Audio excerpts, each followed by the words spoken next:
if we agree that there needs to be different training and a total rethinking of what the police force is, if that wouldn't require money to make that happen.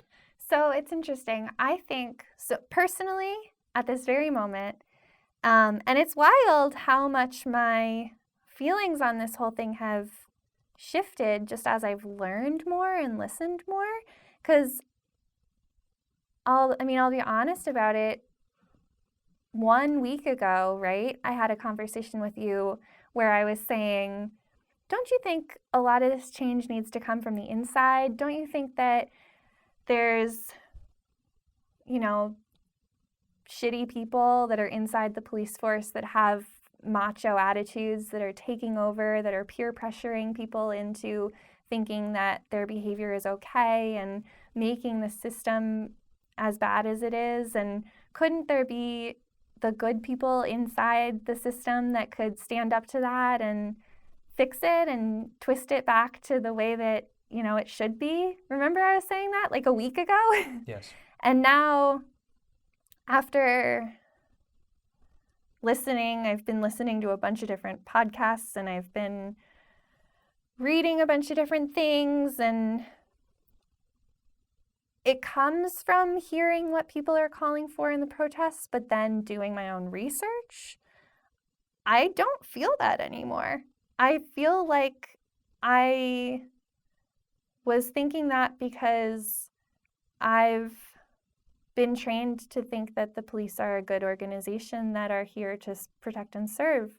And I don't necessarily think that the specific people are all bad, but I do think that the whole system is bad. And so I think when people are saying that, all cops are bad, the B doesn't stand for bad, but when people are saying all cops are bad, what I hear and what my understanding of it, it sort of sounds like shorthand for this system of policing is built on a racist system, and this police came from, ultimately, the reason that we have them is to keep people down, and the whole system is just broken and corrupt. So if you are a cop, your job is inherently bad. It doesn't mean that you are a bad person. It just means that you are choosing an inherently bad job. And you might be a good person. You might have your eyes closed to that fact. You might not know that. If you have your eyes open to that fact, I don't think you can say that you're a good person if you realize that your job is inherently bad. It might be conflicting. I think everyone has the opportunity to become, to go onto the good side. But yeah, I'm just realizing that the actual police system itself is what needs to be dismantled. So when we talk about, or when you're saying that, training and retraining will cost money, I think the way I see it is that ultimately the police system needs to be dismantled. And that can't happen overnight. Obviously, we can say, hey, de Blasio cut the entire budget for the NYPD. We can say that as much as we want. He's not going to do that. There's going to have to be some sort of plan put in place for dismantling it slowly over time, putting money into other services, figuring out, how to help people through that shift. But I think that there is a way to take away enough money from one aspect. You probably will have to do some sort of training and retraining while you still have the police. We probably can't neglect that. So in your media bubble, and I don't mean that in a negative way, we all exist in bubbles, but in your, media journey of the past 8 to 10 days, has there been any concrete ideas that you've heard with respect to dismantling the police that have resonated with you? Or is it more just an idea of like, they just need to go? I think I'm honestly so new to the idea that I I've been focusing on trying to understand what about the system is so bad, why they need to go.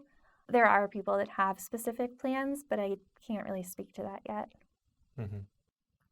Can you think of an example either of where something was removed completely and then replaced effectively, or the opposite, something that was corrupt was reformed in a way that worked? An example like in my life or in general? Either. Probably in general.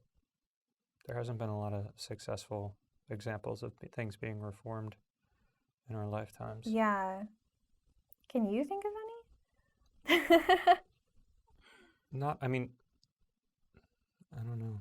The first thing that came to mind, I don't think is an example of either, but the subway system in the 70s when it was like graffiti covered and people were afraid of it, and their response was to decommission subway cars anytime even a slight speck of graffiti got on it. Right. And that worked. Like as far as I know, maybe there are people that would dissent to that idea, but the idea of like zero tolerance decommissioning of those sorts of things, I would say that maybe similarly there's just a zero tolerance policy for people that receive infractions, or like you turn the 3-strike system like onto police officers. Yeah. Well, so I guess that's like, I've been totally disillusioned too. But we really don't, we talk so much about crime, and then we see what police officers are doing, and we want to say, oh no, not all cops are bad, but they just do all these things with impunity. Like even looking at the peaceful protests that are getting sprayed with tear gas and people are getting, what's it called, kettled into groups and thrown on the ground just for being there, just for doing something that's totally legal to do. Yeah. And there's no repercussion.